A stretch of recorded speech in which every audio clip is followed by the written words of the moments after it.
Our first proclamation, the Word of God, is in the Epistle of Paul to the Romans, chapter 12, beginning at verse 5 through verse 16. The reading. So, we, being many, are one body in Christ, and individually members of one another, having then gifts differing according to the grace that is given to us, let us use them. If prophecy, let us prophesy in proportion to our faith. Or ministry, let us use it in our ministering. He who teaches, in teaching. He who exhorts, in exhortation. He who gives, with liberality. He who leads, with diligence. He who shows mercy, with cheerfulness. Let love be without hypocrisy. Abhor what is evil, cling to what is good. Be kindly affectionate to one another with brotherly love. In honor, giving preference to one another, not lagging in diligence, fervent in spirit, serving the Lord, rejoicing in hope, patient in tribulation, continuing steadfastly in prayer, distributing to the needs of the saints, giving to hospitality. Bless those who persecute you. Bless and do not curse. Rejoice with those who rejoice, and weep with those who weep. Be of the same mind toward one another. Do not set your mind on high things, but associate with the humble. Do not be wise in your own opinion. The word of the Lord. Thanks be to God. Please stand for our sponsorial song. Our response. In you, O Lord, I have found my peace. Together, in you, O Lord, I have found my peace. Lord, my heart is not haughty, nor my eyes lofty. Neither do I concern myself with great matters, nor with things too profound for me. Response. Surely I have calmed and quieted my soul, like a weaned child with his mother. Like a weaned child is my soul within me. Response. In you, Lord, I want grace. O Israel, hope in the Lord, from this time forth and forever. Response. In you, Lord, I have found my peace. Glory be to the Father, and to the Son, and to the Holy Spirit. As in the beginning, is now, and ever shall be, world without end. Amen.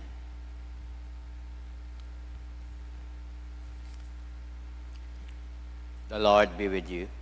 And with your spirit. The Holy Gospel of our Lord Jesus Christ according to St. Luke chapter 14. Glory to you, Lord Jesus Christ. Reading in Luke's Gospel, chapter 14, beginning from verse 15 to verse 24. And you will be blessed because they cannot Now, when one of those who sat at the table with him heard these things, he said to him, Blessed is he who shall eat bread in the kingdom of God.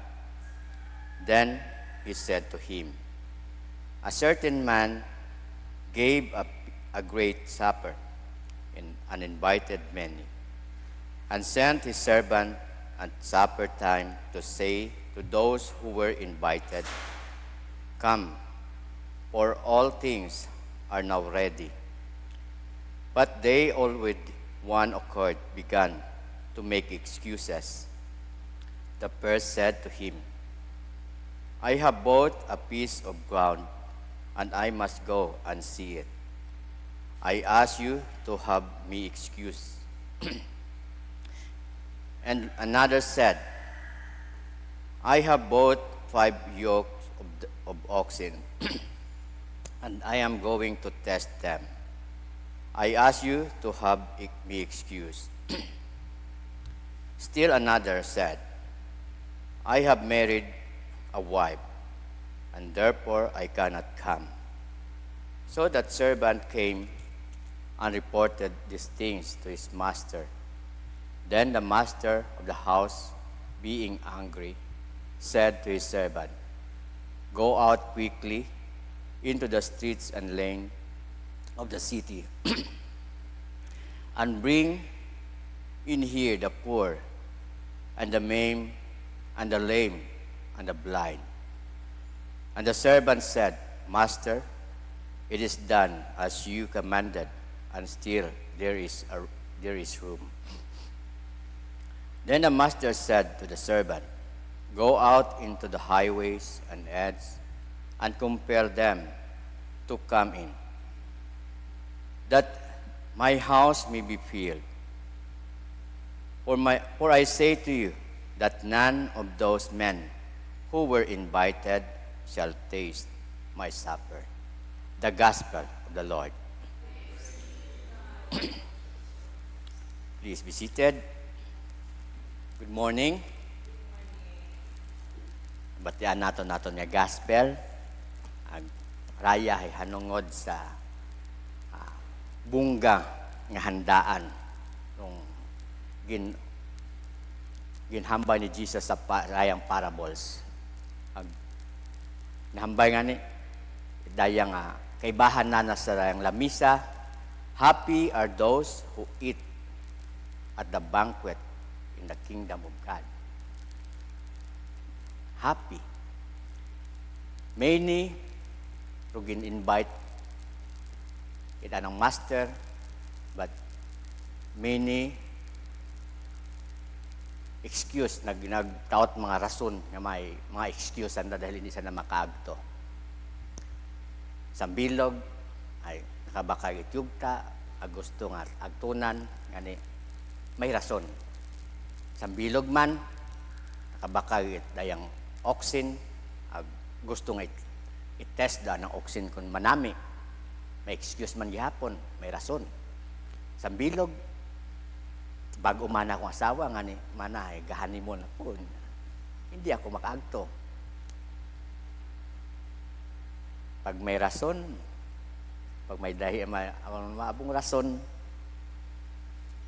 kumbensihon gida naton yung atong rason, atong excuse ay makumbinsi gida naton nga. Insakto gida. Ba't di ka na ginapakita aton sa aton nga gospel? Nga. Rung spiritual life naton nga kung siin baga rung mas matimbang, rung mas importante rung imbitasyon it Ginoo or rung aton ya mga material nga butang nga unahon naton. Di kara naton binagbinag sa aton nga spiritual journey sa aton nga kabuhi. Nga kaparehas ba kita dayang mga tawo nga nagtaot excuse nga may mga valid reason man. May nag-agto ako sa Alipotos sa simbahan sa nagmisa ako. One time nga kalisod magsugod ng tricycle pasugod sa nayang ginamisahan ako. Kabaabong tricycle, ababong sasakyan, ababong mga motor. Babo. During the time nayang derby sa nayang sa bugangan. Sus, kabaabo ta. Makon. Ambay ko nga na isa kay Deacon Jan, kay among bilong nga Deacon. Yalang makong kita mamisa. Manami makon niya kabaabong tawo. Ito makon sa atong ginamisahan pilang bilog yang. Raya ro ginhambay nga. Ro invitation it Ginoo. Yapit ka mo. Agto ka mo. Iya sa akong ginpreparar nga handaan mas prioritize pa yung bugangan kaysa sa simbahan. And kunamat nag-agree mo nga heart nga kita hambay kita at may ayat nga balita, naga-preach kita, pero wa ginabaliwala. And di kara naton kita di kara hambay ni Jesus nga kung sino man dong ginimbitahan ag gin-reject na hindi yun mo makakaon sa banquet it atong kingdom, it atong Ginoo. And ro ginapaabot it atong Ginoo nga all kita gin-invite sa banquet sa kingdom of God. We have a chance, we have opportunity nga mag-agto sa nang ginhanda. Haumon tanan, haumon. Yani, pero aton lang, rung willing kita nga magapit, willing kita nga mag-attend, willing kita mag-agto, willing kita mag-response sa invitation ni Tatong Ginoo, sa calling ni Tatong Ginoo. Nga, pero aton nga sarili nga willingness nga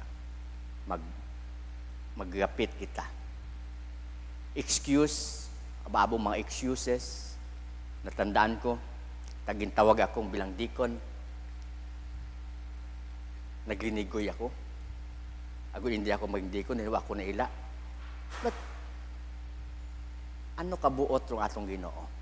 Kabuot kita atong Ginoo. Ngani, nag-response ako. Kapres kong nayang master nga, anang aging sugo anang servant, agtumana sa mga street, agtumana yung mga paki, yung mga bulag, tanan.